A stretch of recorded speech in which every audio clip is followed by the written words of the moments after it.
start with first aid. First aid is something which is really important and sets the basis for rest of your steps. It is not only the book which will help you in your step 1, but again, it sets the foundation for your step 2. And again, when you do the step 3 in your residency or even before your residency, this is the book from where majority of the questions come from. So today we'll go through the topics, when to start using first aid, what are the study methods that we should use to gain the max out of this book, and what are the sections. We'll walk through the pages and learn how to approach. And at last, we'll discuss all the doubts or questions that you guys have in your mind, anything besides first aid as well. So just moving ahead, when to start, right? So it's always the doubt that, oh, shall I complete my first 2 years of medical school and then start reading these books? Okay. I used to think the same, but I feel like start early. The first semester of your first year is not too early, as the common notion is we don't know anything. We just entered medical school. We don't know any concepts. What is the use of directly jumping into this book? But I would say that this norm is not true. As early as you will start, you will be able to get the grasp of this book better. But having said that, third and fourth year, the people who are in there and wish to start their journey, it's not late either, right? So it's the way you approach your book, consider your timeline, everything is manageable. So regarding first aid is neither a textbook nor a comprehensive, I would say, book that you can go for, right? It is not the only source that you feel like, okay, this is something I have to read, and if I read this, I'll be able to crack it. This is not the case, and this is something which is written by first aid itself in its first few pages, where first aid itself acknowledges it that it is neither a textbook nor a comprehensive book that you can go for, right? It is just your annotation hub, right? It means that you will gain the concepts from your medical school. You will also think of, excuse me, just wait a minute. All right. So, sorry. It is not only your annotation hub, it will help you in carving and furnishing the concepts that you learn from your medical school. So I will teach you how to use it, how to combine the studies that you learn from your medical school alongside your this first aid. So almost everyone uses this first technique of studying any book, right? We highlight, we read the things, and we reread the things. And that is how up till now we are used to this method, right? I feel like, okay, highlighting things, then reading things, and then rereading things help you better, but there are more effective ways of studying a book, right? You should go for flashcards, and you should go table and summaries method. Flashcards, there are different decks available, like Anki, and you can download that, or even you can make your own flashcards. And during your medical school journey, as your examinations approach, or you study a case in your routine day-to-day life, you can come back home, look onto these flashcards, which will help building up your memory regarding that, right? And another method is table and summaries method. Always try to summarize each and everything in the forms of tables and flow charts, which will help you retain better. And that is the format, and that is the kind of questions that usually show up in the USMLE and also in your practical life. I feel these tables and the summaries that you will make now during your medical school, it will help you further in your residency or any of your exams, because still now we have to refer to those tables in the first aid while we present our patients to our attendings in day-to-day lives. It was just a brief about not only using the highlight method, but also try to make the flashcards, tables, and the summaries on your first aid itself, so that at the end of your first aid read, you won't feel like that you were missing something.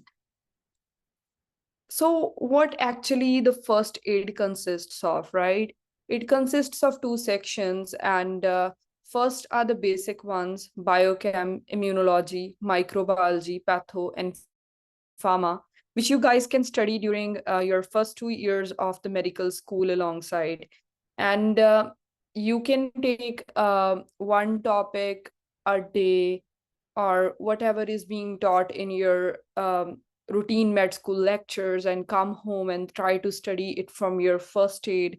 um, this section 2 at least can be cracked, even if you have not entered your clinical years yet, right?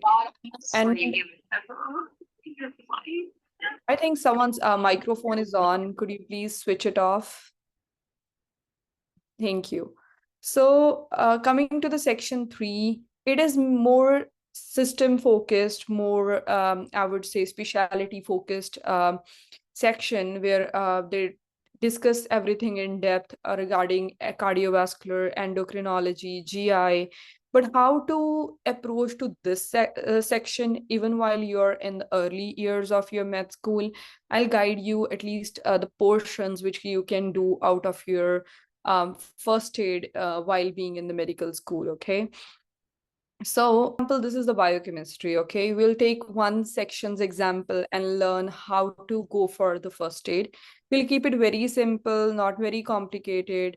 For example, you are studying this molecular things in your medical school. Just come home, try to read from it, try to highlight certain points, and try to add in with the different highlighters and everything that, okay, DNA exists in this condensed form. There are two things like heterochromatin, there is euchromatin, there are these linker proteins. Means USMLE exam is, to be very true, not that tough.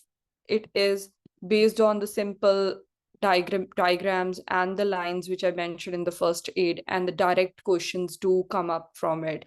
It is not that they'll put some complicated stuff which we will not be able to comprehend.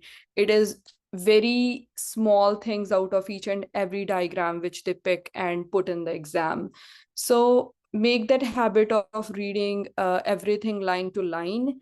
And it is not the first book that you will refer, but it is some additional source which will help you in better comprehending the topics and better getting into that USMLE pathway.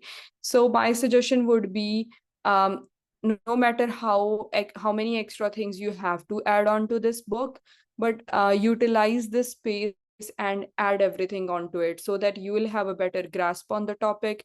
And at end, when you will be ready to give your exam, at least you should have everything on a single book pages to learn. They will ask you each and everything which comes under this, and it's very much related to your medical school lives, and will help you in your viva sessions as well. So it everything like pyrimidine and the purine synthesis, how to go for it, what is the flow chart, what are the enzymes, what are the diseases related to it. As we very earlier we discussed that the flow charts and the tables are extremely important. So not only they will correlate these tables to your pharmacology sections, so everything is interrelated. Once you read the things from your textbooks, standard textbooks that your country follows, um, after reading the chapter from that, just come to first aid, try to memorize these pages from there, try to highlight things, add things. That is how you will approach this book.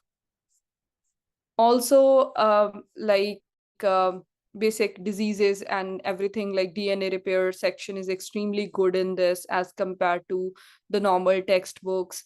It will give you upper hand in your theory exams as well. So I would suggest that one should go to these topics alongside the day-to-day routine. Think of a topic and then make your schedule that you have to study biochemistry 1 to 2 pages a day. I think that is more than sufficient. If you do the same, make a routine of 1 to 2 pages in a single day, I think after second year, you will be in a better stage to give your exam by the end of your second year. And if you're in third and fourth year, I think you can study more pages a day because you have already gone through those basic years, and you have upper hand over these things. To be more specific, I would say I have seen the pattern of USMLE Step 1. Most of the things in the USMLE Step 1 are from Section 2, which is this biochemistry, microbiology, pharmacology, all those high-yield organ systems, cardiovascular, GI, endocrinology, that more shows up in the Step 2. And in the Step 1, there are very minor, I would say, section which includes a very specific clinical based question. So it is more theory kind of thing. It is more the cramming portion and with the logic, I would say, of course. So that's about like basic step one things. And you can always realize as I'm scrolling through the pages, so it's a content which you're being taught in your medical school, right? So RNA polymerase 1, what it concludes, 2 and 3, and to get well versed with the pattern that they will ask you, I will not suggest that the medical school year 1 and 2 students should go through the question bank side by side. But of course, once you're done with your first 2 years and the third year beginning, you can start doing the question banks like USMLE which completely gives the questions from the lines of the first aid and help you to analyze that whether you're reading this book very well or not, right? It directly makes the questions from the diagrams, the flow charts in the first aid, and help you in assessing at what stage of percentage or percentile of this exam are you standing in currently. So that's pretty much about it. And how to go for it. Firstly, the students usually have the myth that we will not understand any of these things and what is the use of reading this book. I always say everyone that the first read of your first aid is never to cram or learn anything. The first read of your first aid will only help you in knowing what topics comes under this book, right? What are the things that they are expecting you to know, and how will you approach it the second time you will have the read of your first aid. So even if you don't remember anything, go through the lines of that topic and then try to understand that what additional sources that you can use for understanding that better. And at the end of the session, before your doubts and everything, I'll let you know the additional sources that you can use for other subjects to get hang of them. So even if you don't understand, read it. That is what first read is all about. Even if you retain like 10% of what you read, that is only purpose of your first read or first aid. And second read is when actually you will start try to remember things and you will get hang of things. So first time, just read it, add things from your daily lectures or the sources I will tell you. Try to make it a complete package that, okay, now this is the book I can refer to. So when you'll go through your second read, it will help you retain things better, and it will help you to move towards next step, which is called solving questions. So nothing comes out of the first aid, to be very true. It's the only source that you have to read. And once you're done with it, you can be confident that, okay, you will crack this exam very well. So it's actually very amazing book in terms of it furnishes your concepts very well. So as you can see, I'll show you the section of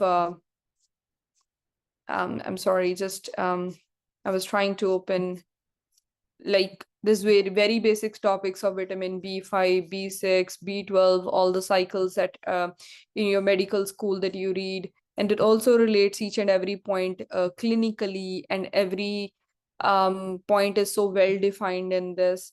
Also the vitamin D cycles, how all the diseases are being interrelated, how so the kind of questions they usually put you, just to give an idea, they will show you this x-ray. They will ask you, okay, so what exact enzyme deficiency, or what might be the cause of this child having this kind of x-ray. So you have to identify from the x-ray, okay, this is rickets, and what might be the cause.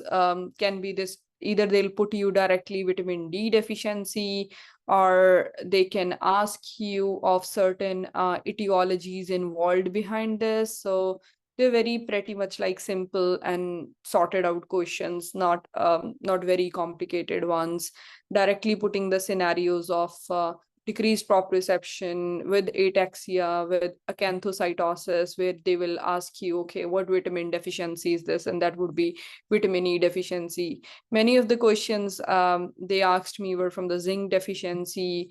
They will surely put in the exam about these pathways, which are very important in your medical school exam. Not very complicated ones do show up from these cycles, but they wanted to know the clinical aspects related to these cycles and that. And also the electron transport chain, it's also one of the important topics which do shows up in the exam. um, so for the first read, you don't have to sort out that which are the high yield portions out of this first aid. But surely during your second read, when you will try to solve questions, you will better get to know that, okay, this topic seems to be like show up more in the exam. So of course you can mark it as high yield and go from there. So I would like to better conduct a like another section where we can discuss each and every subject wise, and then try to figure out from this page what are the most high yield things we can go for, or what to expect during the exam. So that's a basic thing. So there is no point of like scrolling through each and every pages, because that is a lot.